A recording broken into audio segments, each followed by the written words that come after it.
devotees here that we're canceling Sunday feast. So Chandrasekhar Prabhu, I know you've been waiting and prepared for chapter 8, but we'll do it on January 2nd because it's the devotees who live near the temple were saying if the road conditions are not safe and the temperature is not going to warm up. Okay. So Sure, Prabhu. We'll do a kirtan program from 11 to 1 tonight or today, 11 a.m. to 1 p.m. Okay. I'm going to go ahead and start.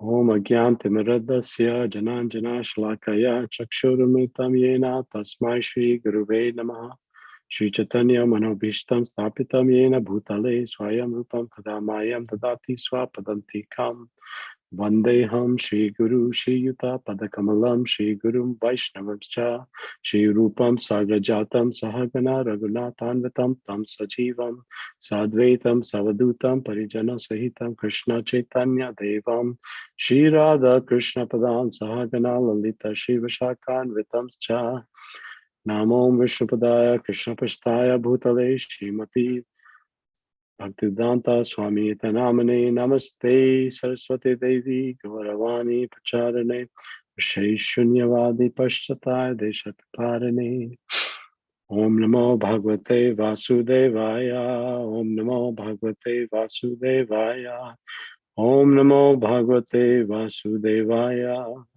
Narayana Namaskritam Naram Cha Eva Narottamam Devim Saraswati Vyasam Tato Jayadudire Shinuvata Swakata Krishna Punya Shravana Kirtana Hridantosto Padrani Vidmuti Suchitam Nashtaprayashva Badreshu Nityam Bhagavata Sevaya Bhagavati Uttama Shlokir Bhaktir Bhavati Naishtaki Krishnaya Vasudevaya Devaki Nandanaya Cha Nanda Gopa Kumaraya Govindaya Namo Namaha. Thank you, dear devotees. So last week we finished a very beautiful chapter, chapter 9, the departure of Bhishma Dev. Very enlightening, very instructive from the personal example of Yudhishthira Maharaj's grandson Dharmaraj. And Canto 11, Lord Krishna tells Uddhav that Bhishma Dev is Dharmaraj who instructed Yudhishthira Maharaj to become a Dharmaraj. So we read the glories of Bhishma Dev, his personal life example, his determination, his humility, his self-sacrifice, his love for Lord Krishna.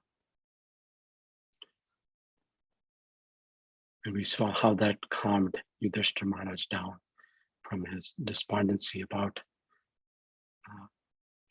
all the deaths that occurred in Kurukshetra battle.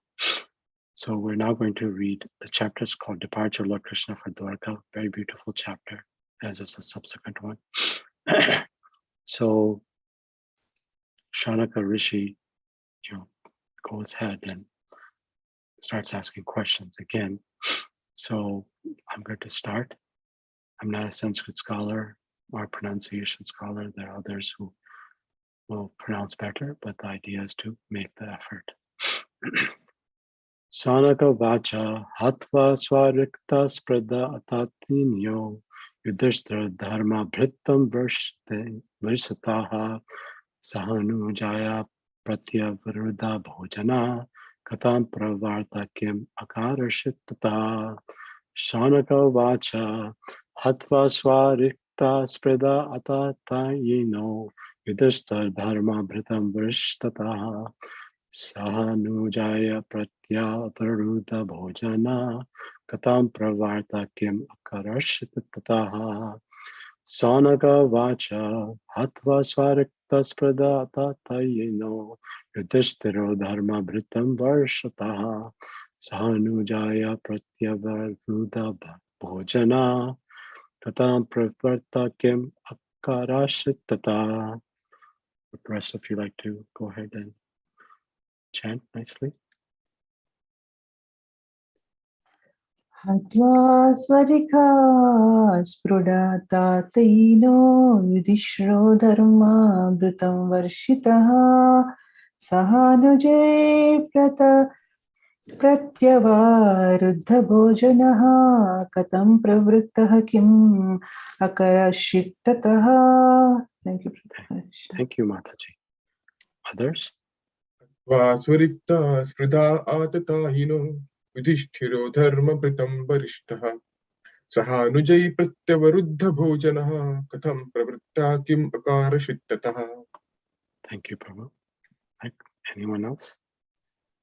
Hare Krishna.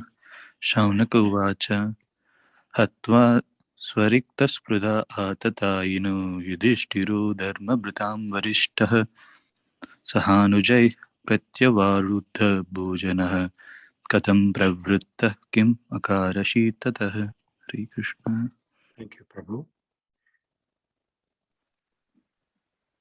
Shaunak उवाच हत्वा स्वरितस्पृधा आततायिनो युधिष्ठिरो धर्मावृतं वरिष्ठः सहानुजय प्रत्यावरुद्धा भोजना कथं प्रवृत्तः किम् अकारसितरतः. Thank you, Mataji. Hare Krishna. Thank you. Okay. Okay. Yes. हत्वा Please. स्वरिक्तस्पृत आततायिनो युधिष्ठिरो धर्मभृतां वरिष्ठः सहानुजः प्रत्यवरुडभोजनः कथं प्रवृत्तः किम् अकारश्चित् ततः. Thank you very much, Mataji. Thank you. So I think that all of you kindly chanted nicely. So I'll just start. So synonyms: Sanaka Vacha. Sanaka inquired. Hatva, after killing. Swarikta, the legal inheritance. Spridaha, desiring to usurp. Atatayana, the aggressor. Yudhishthira, King Yudhishthira. Dharma Bhritam, for those who strictly follow religious principles. Vrishataha, greatest. Saha Anujaha, with his younger brothers. Priyata Varuda, restricted. Bhojana, acceptance of necessities. Katham, how. Pravritta, engaged. Kim, what. Akarashit, executed. Tataha, thereafter. Translation by His Divine Grace Shalesi Bhaktivedanta Swami Prabhupada Ki Jai. Shaunaka Muni asked, after killing his enemies who desired to usurp his rightful inheritance, how did the greatest of all religious men, Maharaj Yudhishthira, assisted by his brothers, rule his subjects? Surely he could not freely enjoy his kingdom with unrestricted consciousness. Let's repeat. Shaunaka Muni asked, Haribol, after killing his enemies who desired to usurp his rightful inheritance, how did the greatest of all religious men, Maharaj Yudhishthira, assisted by his brothers, rule his subjects? Surely he could not freely enjoy his kingdom with unrestricted consciousness. Purport by His Divine Grace Shalesi Bhaktivedanta Prabhupada Ki Jai.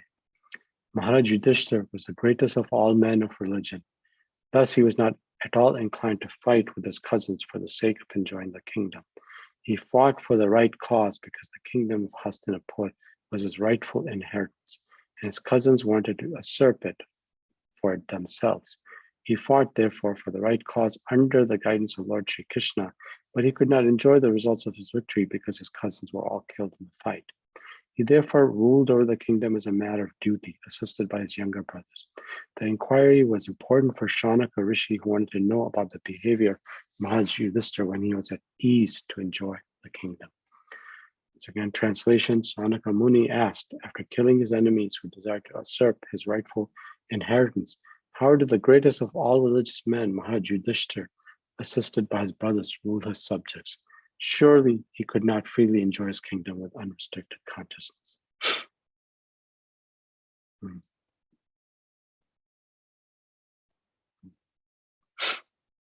Very wonderful verse. Connected to the verse we read last week.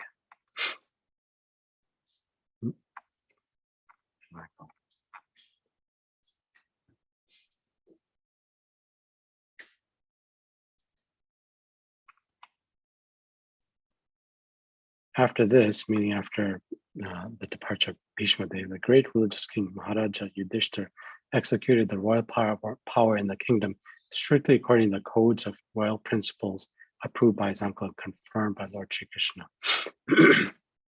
So the most important section here that Srila Prabhupada mentions in his purport is this Chakra Rajyam Dharmena, that he executed in compliance with the codes of royal principles. So in this one verse, the most important statement here is Yudhishthira Dharma Britam Varishtaha. Yudhishthira, so very similar to last one. Dharma Britam, those who strictly follow, Varishtaha, the greatest. Sorry, devotees are sending me text messages about the program for today. So Srila Prabhupada mentions in his purport to the last verse in chapter 9 that because a king is representative of Bhagwan, that the king is not an ordinary person. We will see that as we read this chapter and subsequent chapters that come along describing Maharaj Yudhishthira and Maharaj Parikshit. So Srila Prabhupada, in his commentary to the last verse that mentioned in a lecture that he gave, he said, just like spiritual master is representative of Bhagwan, similarly, king is also representative of God. Just like the father is representative of God, that's why in Bhagavatam it says the father's obligation is to make sure the child does not come through the cycle of samsara, birth and death again.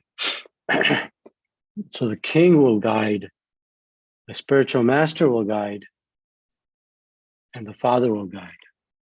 That's according to Shastra. And what is that guidance? That guidance is how to become Krishna conscious by culture, societal culture, family culture, national culture. King's duty is to observe his dharma. He's a Kshatriya. And what is a Kshatriya's primary duty? To give protection to the people under his control, his citizens. Kshatriya is supposed to expertly help them with a secure living situation and then gradually guide them to become Krishna conscious. That is Kshatriya's duty. Brahman's duty is to guide the Kshatriyas, whether he's actually executing his duty in accordance with Shastra. That was the Brahmana's duty, to guide the Kshatriya as to whether he's actually doing his duty in accordance to Shastra. We don't see that nowadays, right? Who's the Brahman advisor for the presidents and prime ministers of this world? Vaishya's duty is to see to the development, economic development of the state, etc. And according to the system that Lord Krishna created, Shudra's duty is to serve the other classes. Krishna says this here, right? Chatu varna mayam shristam guna karma vagashana. So he says, I created this system. So the idea here is that this Chatur Varnam and ashram is eternal because it was created by Lord Sri Krishna. And it was created for the purpose of cooperation, not for exploitation. And because it was created by Bhagavan Sri Krishna, it will always exist, either in an elevated system or like the currently degraded system of exploitation. And we can see this throughout Bhagavatam, that it's guna karma that determines one's mood and behavior in the system. Like if we read about Rishabdev, Lord Rishabdev, one of the Swamsa incarnations of Lord Krishna, Lord Rishabdev had 100 sons, and some of them became Brahmanas, some of them became Kshatriyas, although he himself was Kshatriya. So the demonstration right there in the example of the Lord was that it's qualities that determine one's position. So, this is very important. It's according to quality and work. Good. Srila Prabhupada used to call guna karma quality and work. A Brahmana's quality and a Brahmana's work. a Kshatriya's quality, a Kshatriya's work, like that. So that's the king is a Kshatriya, and his work is to secure the lives of his citizens, no matter what. And he needs guidance from Dharmanis. Guidance in which way? In order to know what is Dharma. So Srila Prabhupada in BTG in 1960 wrote that Dharma means that which is constantly with a particular object. And he gave the example of fire, that fire only has meaning if there's heat and light. If there's no heat and light, then that's not fire. So the idea, so Prabhupada often translated as occupation, but the idea is that we must find out that essential part of ourselves that is a constant companion with him. So that's why when Sanatana Goswami told K-Amiyai to Sri Chaitanya Mahaprabhu that I don't even know who I am. Who am I? He said, Jiva Swarupa Krishna Nitya Das. In plain English, the constant companion, the Priti Lakshana of the Jiva is to be rendering service to Bhagavan, Shri Krishna, Krishna Eka Sharanam. So we can see this in the example of Yudhishthira Maharaj. Here's from Canto 1, Chapter 12, verse 4. Sri Suta Goswami said, Emperor Yudhishthira administered generously to everyone during his reign. He was exactly like his father. He had no personal ambition and was freed from all sort of sense gratification because of his continuous service unto lotus feet of Lord Shri Krishna. Srila Prabhupada writes a beautiful purport, and I won't go over it all, but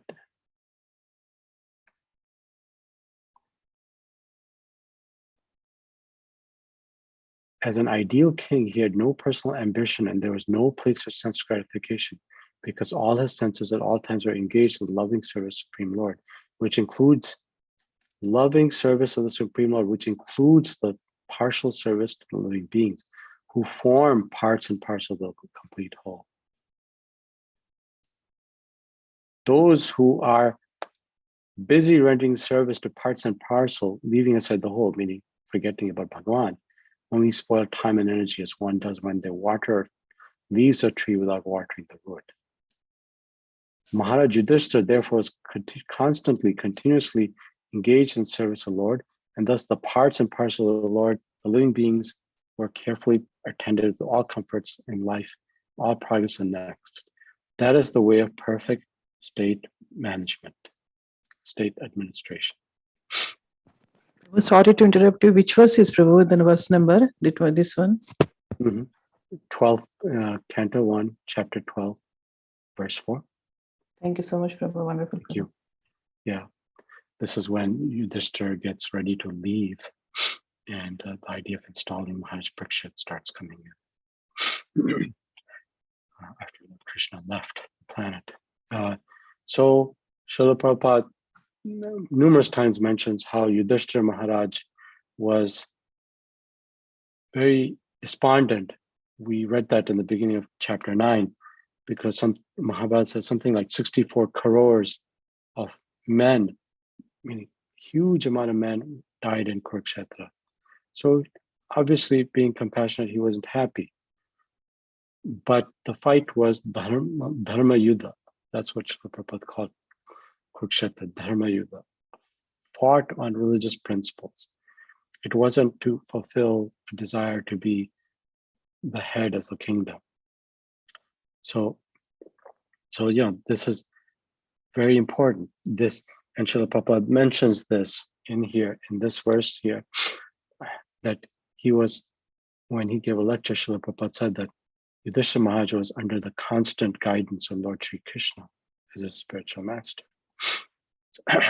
So, we can see this, that sometimes Krishna gave instructions to Pandavas that they had some difficulty, like He said to Yudhishthira, he said, go tell Dronacharya that Ashwatthama is dead, yours.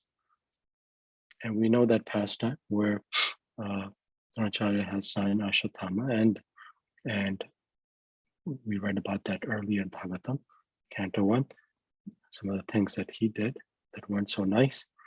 But Bhima killed an elephant by the name of Ashwatthama, and Krishna came up with that plan and instruct, because they needed to somehow make Dronacharya dejected. And Yudhishthira Maharaj, when he was asked by Krishna to go tell basically a lie that your son Ashwatthama is dead, Dronacharya hesitated. He said, how can I say this? But he, Srila Prabhupada makes comment on that particular pastime that if Krishna tells one to go and speak some lies, then that should be done, because that is the dharma. That is the dharma.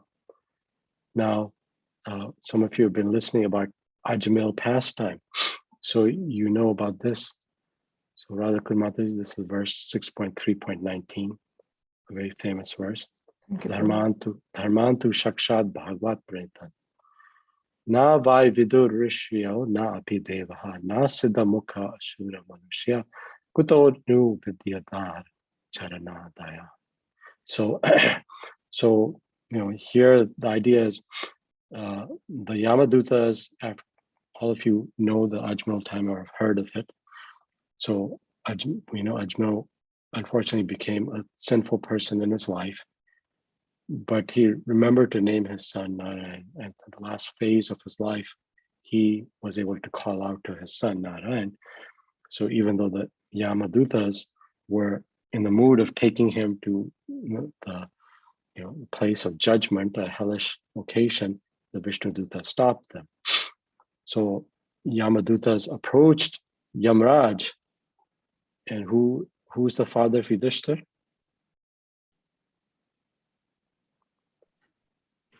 Pandaraj. Yes, it's Yamraj, Yeah. right? Because that was a boon that Kunti Mahani received from Durvas Muni, that by you going to the Devatas, you will receive a child. And so she did.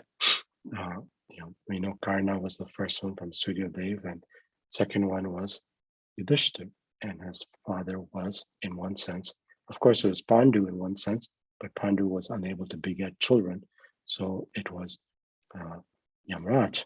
So the Yamadutas approached Yamraj and said, what's going on here? They were in doubt that you Yamaraj are Dharmaraj, you're the protector of the religious principles. So how can your business be interfered by the Vishnudutas? So Yamaraj explained what is real dharma.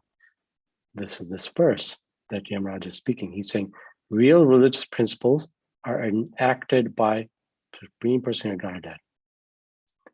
Even the great rishis who are in goodness cannot ascertain. Even the demigods cannot. And of course, the asuras and ordinary beings cannot either. So, he's saying that Srila Prabhupada always quotes this first part, Dharmantu Shakshat Bhagavad Pranithan, whenever he talks about Dharma, that religious principles are designated by Bhagavan. So when Bhagavan Sri Krishna told Yudhishthira, go speak this lie to Duryodhana, that in that manner he should have done that. So the idea here is that this essence is Sanatana Dharma. The essence of Sanatana Dharma is confidential, and no one can deliver that confidential knowledge other than Bhagavan himself. That's why devotees in ISKCON always quote the Sarva Dharma Pratyajiya verse, that it's a very confidential revelation by Bhagavan of what is Dharma.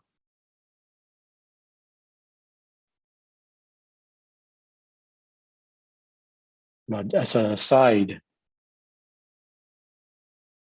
This is a beautiful sight since we just had the disappearance of Srila Bhaktisanta Maharaj. Srila Bhaktisanta Maharaj was asked by one of his disciples, why is it that when Ramananda Roy quoted that verse, Sarva Dharman Pratyaje Mamekam Sharanam Vraj, abandon all varieties of religion, just surrender unto me. I will deliver you from all sinful reaction. Why is it that Sri Chaitanya Mahaprabhu did not accept that? Does anybody know what Srila Bhaktisanta Maharaj's reply was?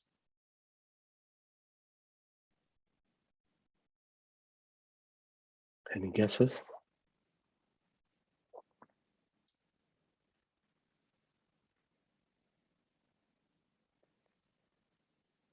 No guess?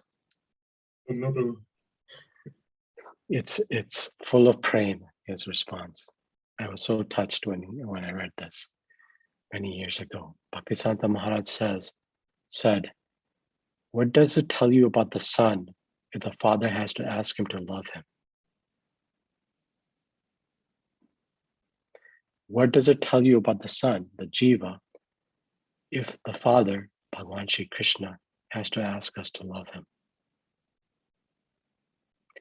He said that's why Sri Chaitanya Mahaprabhu did not accept that as the prime directive by for Lord Krishna. Anyways, that was an aside. I was very touched when I read that. So it goes on. Yamraj mentions how all these personalities, Brahma, Narad, Shiva, very famous verse. These personalities, Bhishma, they know the real this principle. But here's what he says: it is very confidential and difficult for ordinary beings to understand. But if they understand it, they become liberated and go back home to Godhead. So Krishna made it very easy. He said, just follow my guidance and surrender to me, and you will be following Dharma. So the idea here is this section, Guhyam Vishuddham. Guhyam, we know from chapter 9, means confidential. Vishuddham, transcendental. Vishu, meaning elevated. Durbodham, not understood. But if you understand it, yam yatva patam ashnate, then your life becomes wonderful. It becomes liberated, goes back to Godhead. So what is real religion? Real religion is Savaipam Saparo Dharmo Yato Bhaktirdo Saji. That if we come to the level of love of God, then our system is perfect. If we come to the level of learning how to love God, then it's a perfect system.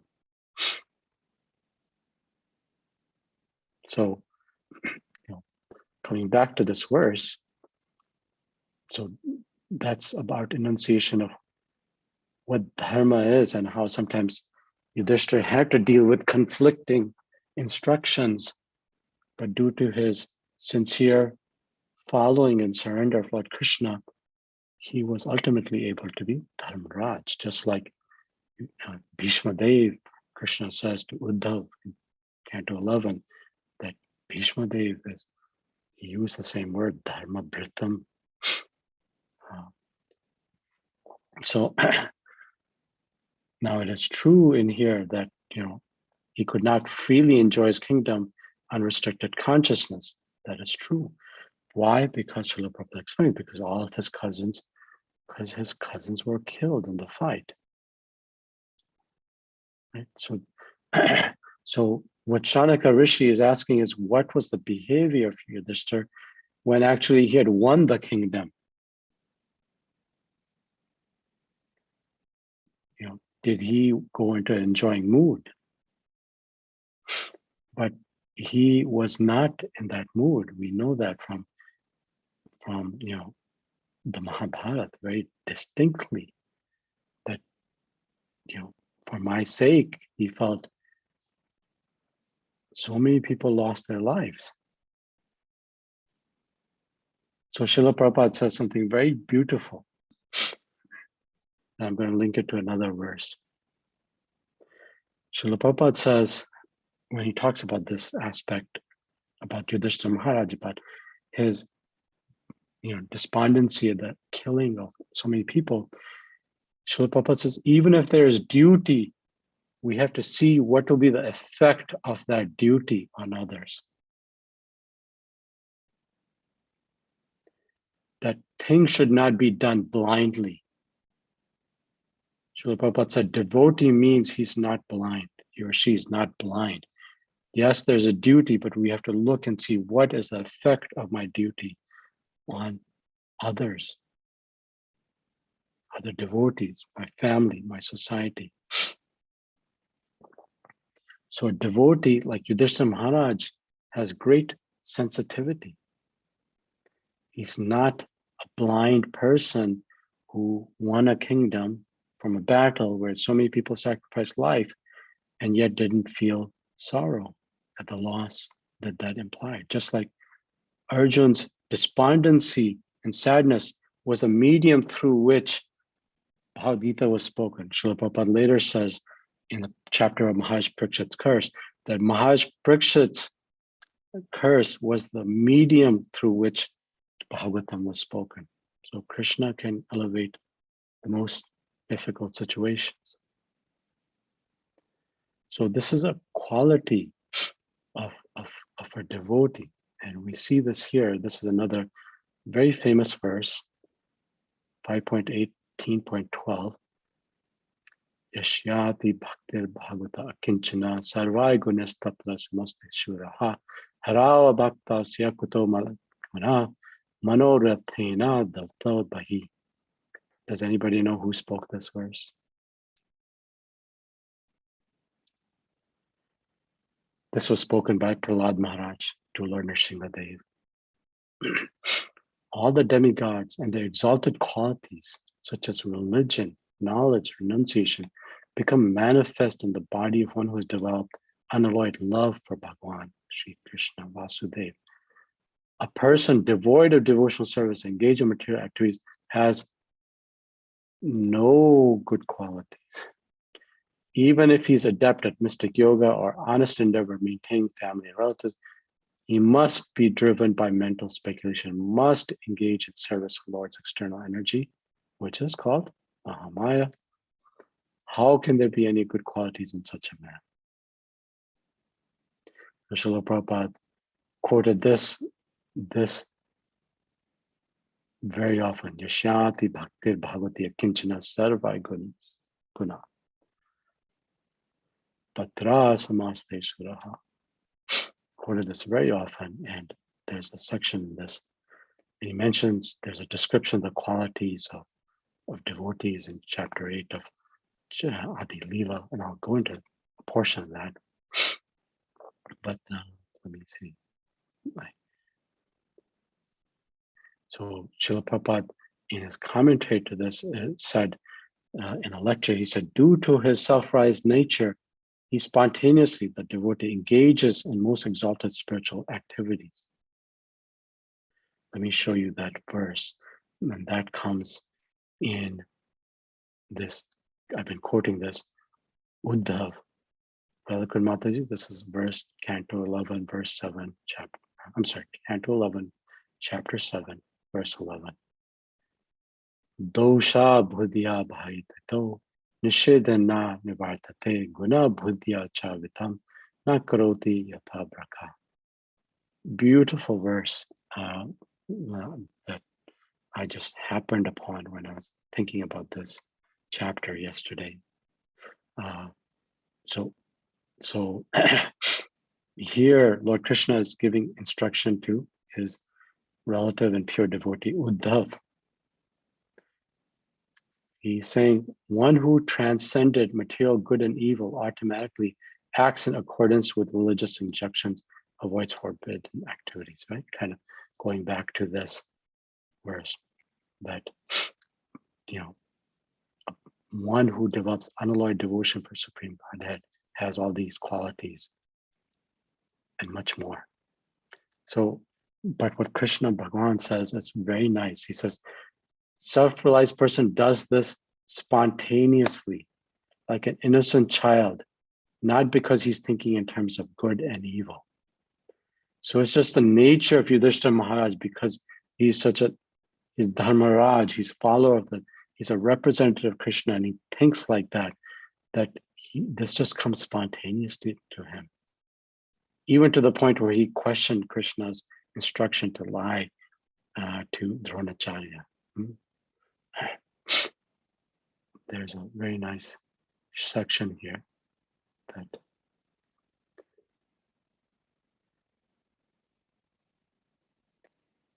find it here.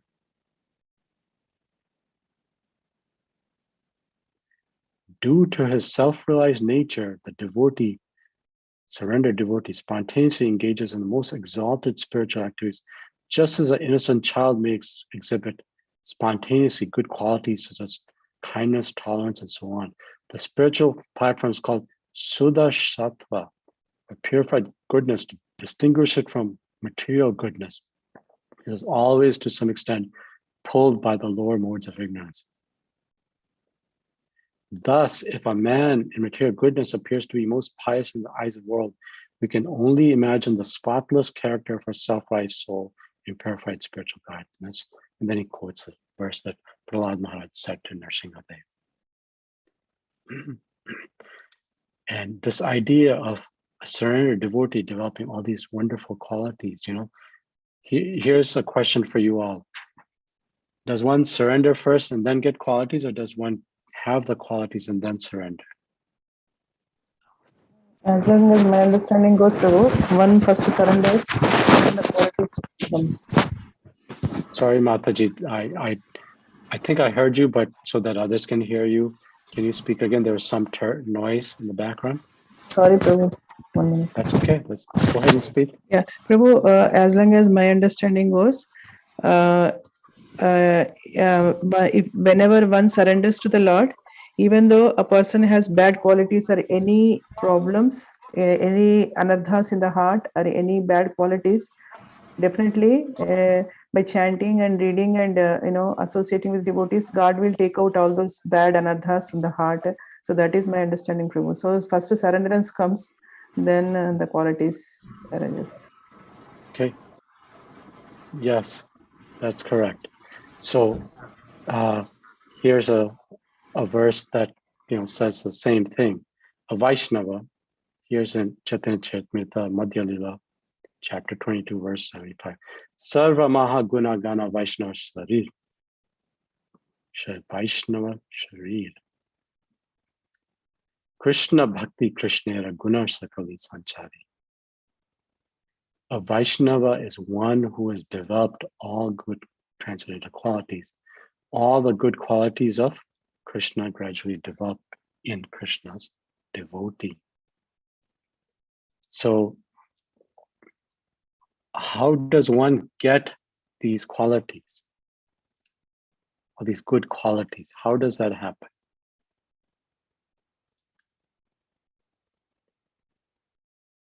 Yashyati bhaktir bhavati akinchana sarva gunis tatra samaste sura. How does one get such good qualities?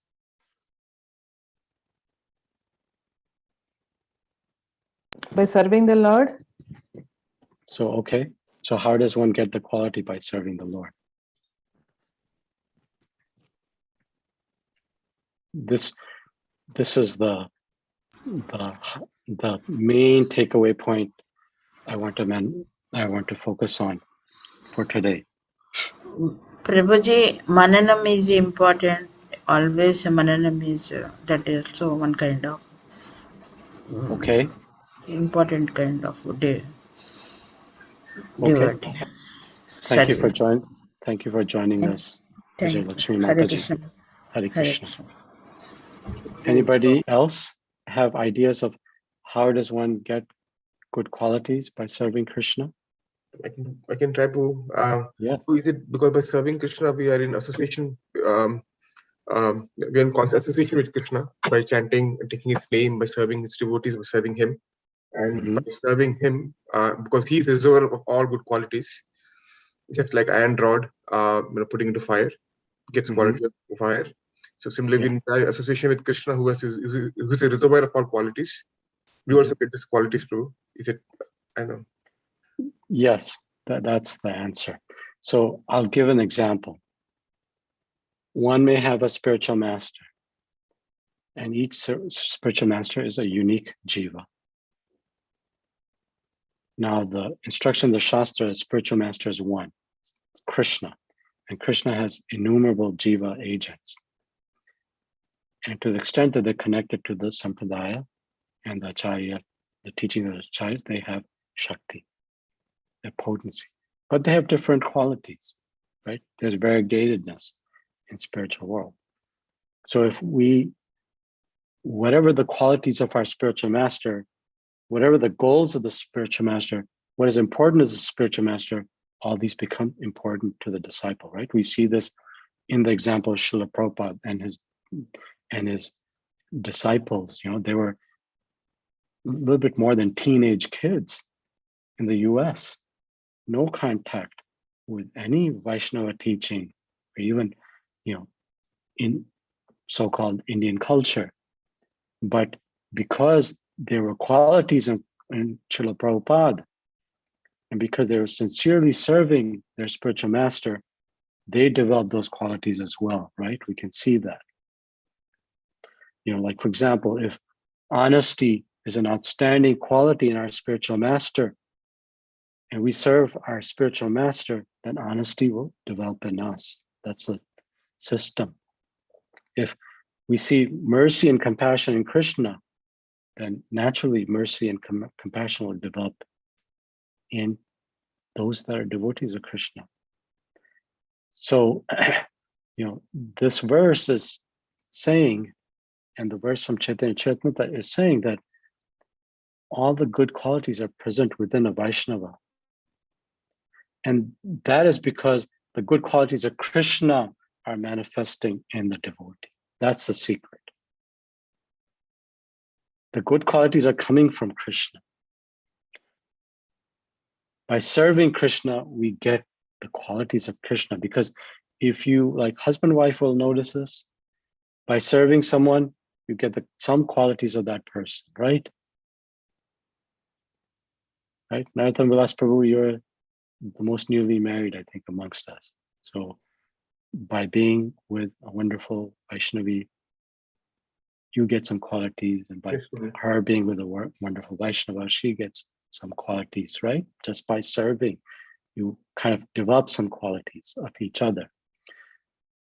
So because it's logical that whatever is important to that person that one is serving, then that becomes important to us if we're sincere. So if we serve Krishna, whatever is important to Krishna becomes important to us. And the way Krishna conducts himself is so important to us. And so just by serving Krishna, we get those qualities that are important in Krishna within us. Now we have to understand that there are different levels of devotees. Just like there are different levels of engineers, different levels of scientists, different levels of politicians, different levels of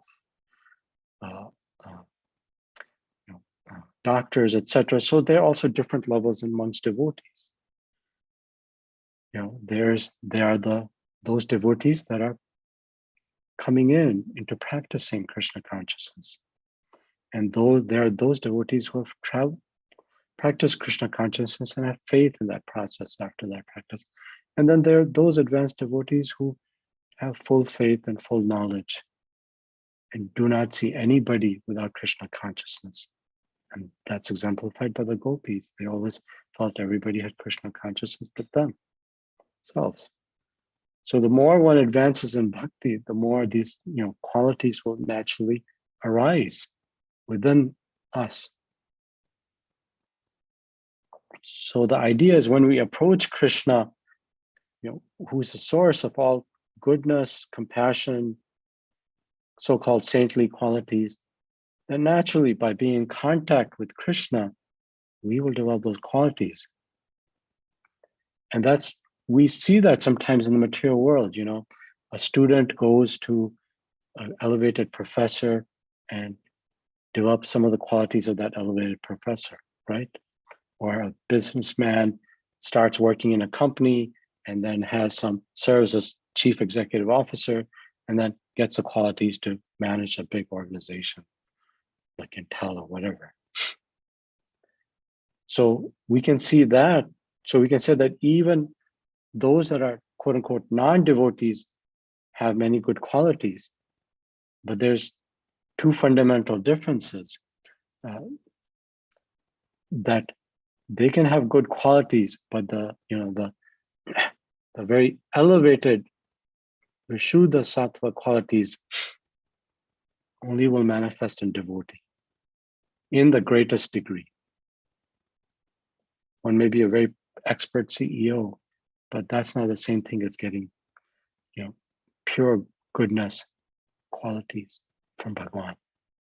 And the number two thing that is different from the worldly good qualities that people develop is that the passage of time will not diminish those qualities. Now, as an aside, this requires some level of advancement in the devotee, but that's a system, right? Krishna says in chapter 2, verse 40, that if you practice this Krishna consciousness, there's no fear of diminishment.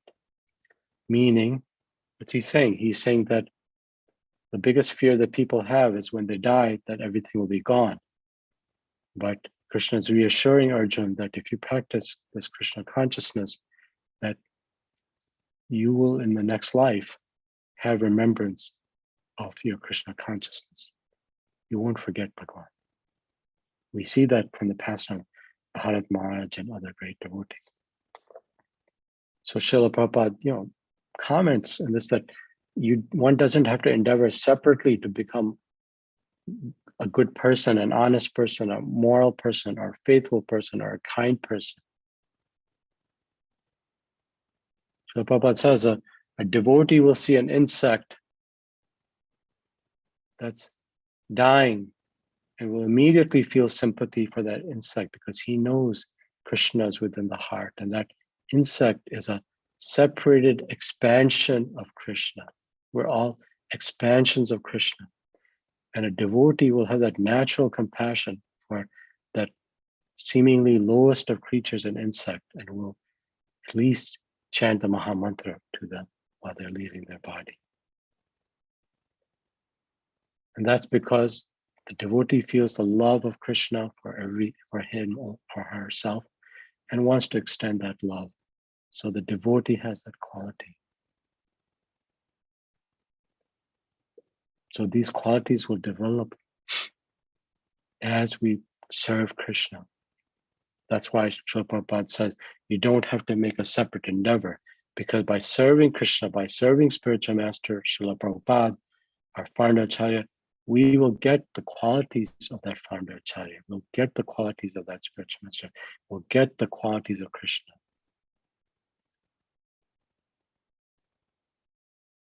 So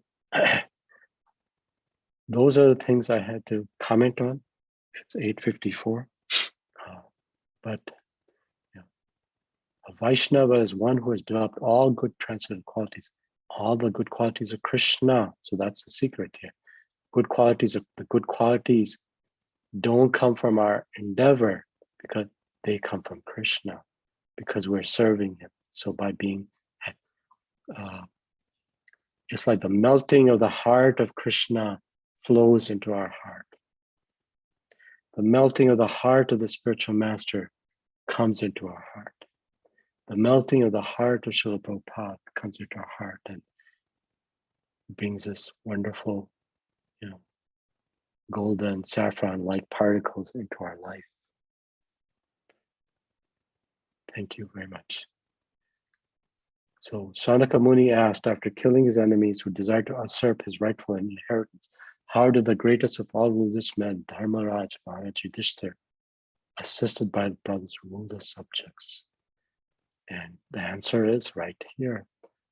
He had no personal ambition, was freed from all sorts of sense gratification because of his continuous service unto the lotus feet of Lord Sri Krishna. That's how he did it. Any comments or questions or additions, reflections? Vanchakalpatarubhyasya Kriposindhudhya Chapatitanam Bhagavate Vaishnavaya Namo Namah. Hare Krishna Prabhuji, Dhanavad Pranam Jai Shri Prabhupada. Thank you so much for wonderful narrations, Prabhu, and very, very interesting, Prabhu, how you have started and how you have quoted all the verses, beautiful, wonderful verses for Srimad Bhagavatam and Chaitanya Charitamrita as well. And I like the way you started, like, mentioning about the previous chapters ending, how, it was ended, and how the king and the spiritual master and father, how they are very, I can't. Yeah. You can't hear, Prabhu? Yeah, it blanked out for a while. So you were talking about previous chapter. Yeah, that was very nice, Prabhu, how you started the today's lecture by mentioning about the last verses of the previous chapter, how a spiritual master and king and the father should be responsible to guide, the king, in case of king, their subjects, and spiritual master, his disciples, and father, his son, how to, guide them very nicely as a representative of Krishna. Right. So, okay, king is the representative of Krishna, and they have to, train their subjects to make them Krishna consciousness. And I like that point, Prabhu. And also, dharma, you talked about dharma, and that is very nice, Prabhu. And you have given an example. Dharma has a quality, example you have given the fire, how the quality of fire is like heat and light, right? In the same way, dharma of the living entity, you mentioned the verse Jivera Swarupaye Nitya Krishna Das also. The dharma of the living entity is to serve the Supreme Lord, our eternal Father. So I know that was also wonderful, Prabhu. And you have mentioned about Srimad Bhagavatam verse 1.12.4, very beautiful verse. And in that, actually, the point I liked is we are part and parcel of Krishna. And anyway, we are serving other parts and parcels of Krishna. It is mentioned in the purport. But it's our main duty or goal is to serve the, as a part and parcel of Krishna, to serve the complete whole. That is very important. That I really liked it, Prabhu. And also, you have mentioned about the quoted 6.3.19 verse, very wonderful verse about the dharma to sakshat, that verse, Prabhu, dharma. So you have mentioned a very, very important point that it's not the people or sages or anybody else, demigods, are doing the dharma, making the dharma, enacting the dharma, but it's only the Supreme Personality of Godhead who is, actually giving us the dharma, the religious principles. So we have to follow them. So that also I like, Prabhu. And also you have mentioned about Prahlad Maharaj to, one verse 5.18.12. That was also very nice, Prabhu. Prahlad Maharaj teaching is very nice. And when I heard about Uddhava Gita 11.7.11, it was very nice. And there was a analogy is given, like how an innocent child develops, he already he will have all the nice qualities because he's very, very transparent. Like that, in the same way, the self-realized souls will have all the exalted qualities. You fell out. Yeah. I will take out maybe the microphone. Now, can you hear me? Can you hear me, Prabhu, now? Yes, I can. Yeah, sorry for that, Prabhu. I don't know why. That's okay. Yeah. So that was very nice, Prabhu. Like, innocent child, how he has patience, how he have all the exalted qualities. In the same way, exalted, self-realized personalities will be decorated with all the exalted qualities. And final verse, and take-home message is very good, Prabhu. That by serving the spiritual master and Krishna, we get all the qualities of Vaishnavas. And you have mentioned about Chaitanya Charitamrita Madhya Leela, wonderful verse 22.75, that all the good qualities develops in Lord Krishna's devotees. So very, very wonderful points you have explained, Prabhu, and by quoting very beautiful verses. Thank you so much for that. And I'm just trying to understand the despondency of Yudhishthira and Arjun, Prabhu. You were saying that why they are so much despondent, Prabhu. See, when they know that it's their duty, actually, right? and moreover, they're not doing. They're such an exalted personalities and devotees that they're not doing anything all by their own selves. I mean, it's not their desire, but they're acting on the instruction of Lord Krishna only. But still, Arjuna, after he fought in the battlefield, he was morosed actually by seeing. Before also he was Hridaya Dhaurbalya, he has become very weak. But on the instruction of Krishna, he proceeded and he understood that Krishna is doing everything, not he. But later also again he felt bad that all his kinsmen were killed. And even in the Yudhishthira case, if we take, he was so morose, right? In the Srimad Bhagavatam, in many verses, it is mentioned how he was so much morose and he was feeling so much responsible for the acts what he had done, and he was thinking that the killing is done just because of him only. He took that responsibility. He's putting a more burden on him. When he is an exalted personality, he should have known that it's all Krishna's plan, right? But after following Krishna's instruction, but still why they are so much despondent, Prabhuji? Would you please put some light on this, Prabhu? Thank you so much. Well, first of all, thank you for summarizing the lecture so succinctly. It shows that you're listening very carefully, and I've seen that you do that after every Bhagavatam, and that's a nice, very nice Vaishnava quality. Shravanam precedes Kirtanam and Smaranam. So wonderful. The answer comes from Bhishma Dev himself in the previous chapter. Right? In the beginning, when Yudhishthira cannot be consoled by anybody, not by his brothers, not by great rishis, not by Narad Muni, etc., not by Krishna Bhagwan himself. And then the suggestion was made that, go to Bhishma Pitama. Now, Bhishma Pitama spoke the same things that Krishna Bhagwan spoke to Yudhishthira. But because Bhishma Pitama was such a dear grandfather to Yudhishthira Maharaj, Yudhishthira was able to get consoled by Bhishma Pitama. And what's the thing that Bhishma Pitama, Bhishma Dev told Yudhishthira? He told him that this is, like you said, all the plans of Lord Sri Krishna. Now Yudhishthira and Arjuna knew that, right? Like you mentioned for Kurukshetra, that this was plan of Lord Krishna. But what happened for both of them is they were in the Sakhya Rasa with Krishna. And when one is in Sakhya Rasa, then Aishwarya, this thinking of Krishna as a great, powerful, supreme personality, Godhead, disappears. Why is that? Because if you don't think of your friend as your equal, then there's no meaning to friendship. Why is it that Krishna defeats, Kamsa's greatest wrestlers, and then Kamsa sees or hears about how the Gopas defeat Krishna in wrestling? Now, Krishna is always Swayam Bhagwan, no matter what.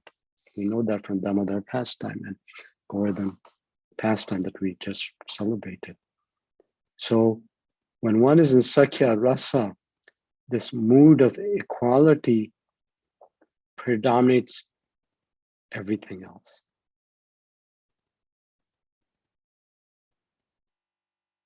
It's something that expands Sakhya Rasa. So you don't think of him as the Supreme Personality Godhead. Yeah, the Supreme Personality Godhead is giving me this instruction, and I have no choice but to follow him because he is the greatest of all, and he's the most compassionate. You start thinking he's your friend. Like Krishna's friends say, what kind of Gopa are you? I can defeat you. You have to carry me on your shoulder. I mean, how can they say those things? Because they're in the Sakya Rasa. So why is it in chapter 11 of Bhagavad Gita, Arjun gets disturbed? Arjun gets disturbed because he's used to seeing Krishna as his friend. And all of a sudden he sees him as Virat Rupa, with the specific quality. What was unique about Virat Rupa that Arjun saw? Virat Rupa was shown to Mother Yashoda, right? Was shown at the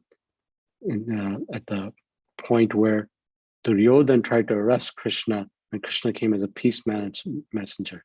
It was shown at the Rajasuya ceremony of Yudhishthira Maharaj when Shishupal and all those demonic kings were belittling Krishna.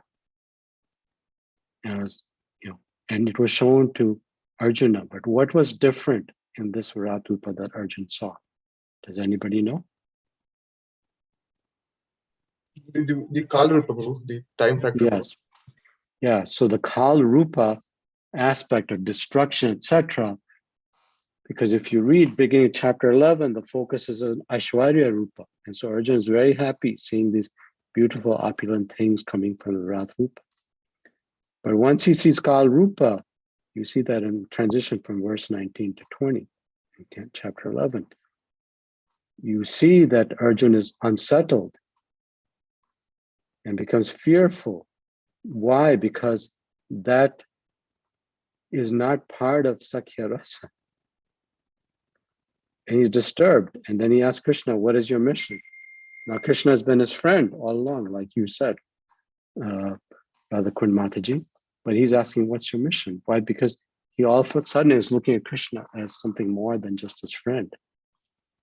And Krishna says, okay, I'll show you my most beautiful form. 50 to 51 verse. Be peaceful and happy. So Krishna withdrew. At all times he's Bhagwan. He can become Narayan, he can become Virat Rupa, and he can become Bal Gopal, Yashoda Nanda Nandana. So the short answer to your wonderful question, Mataji, is that my understanding is because they're in the mood of Sakya Rasa.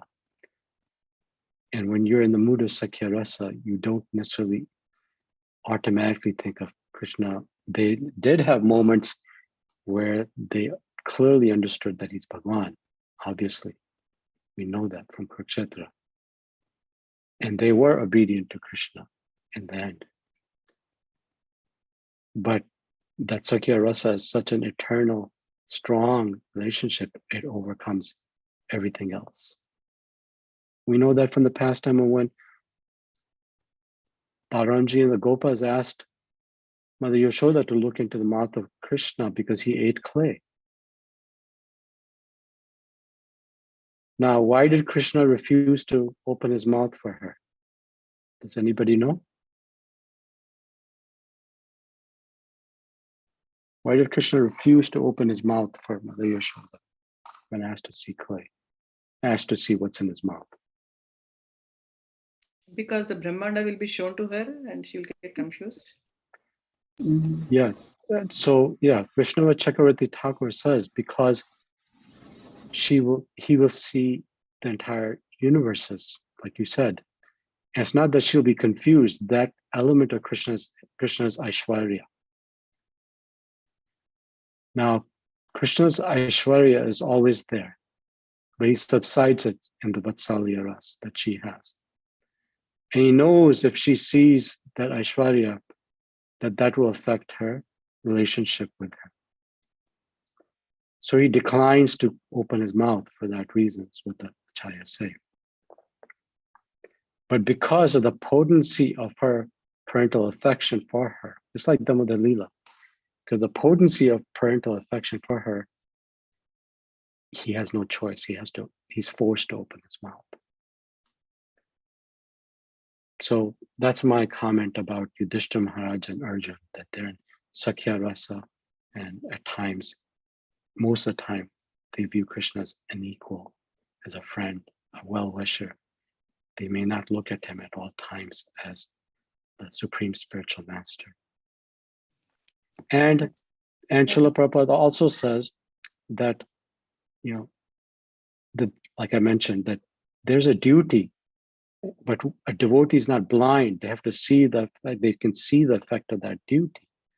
And that effect of the duty that both Arjuna and Yudhishthira Maharaj performed was plainly visible. It mentions how Yudhishthira, after the battle, came back and saw all the wives of all the dead soldiers grieving on the bank of the Ganga, and he was devastated when he saw that.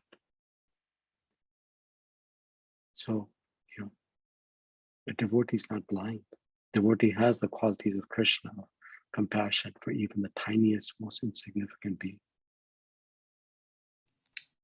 Very, very wonderful answer, Prabhu. Thank you so much. I understand now. And yeah, that's true, Prabhu. Actually, as a human being, they have a lot of compassion, and it's natural for them to get devastated after seeing the result of their actions, Prabhu.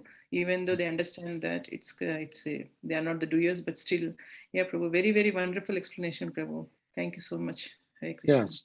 So Bhishma Dev said to Yudhishthira, because you have become so intimate with Krishna, you fail to see him as a supreme controller. That was the main instruction in chapter 9 that Bhishma Dev gave to Yudhishthira, that he is a supreme controller. But you fail to see that because you love him so much as your friend and advisor. Okay, any other comments or questions? You all have been very patient, and it's, I know, long, but Mataji asked a very wonderful question, and so I tried my best. Thank you, Prabhu. It is very wonderful class, and I missed it sometime. Thank you. Yeah, thank you very much for narration. And Thank thank you you, for Radha Kunda Dasji is narrated very well. Thank you. That also in my mind. Thank you. Yes, thank you. Thank you very much. Okay, so Vancha Kalpatrubhyascha Kripo Sindhabi Eva Cha Patitanam Pavnebhyo Vaishnavyo Namo Namaha. So we're going to have a gathering via Zoom.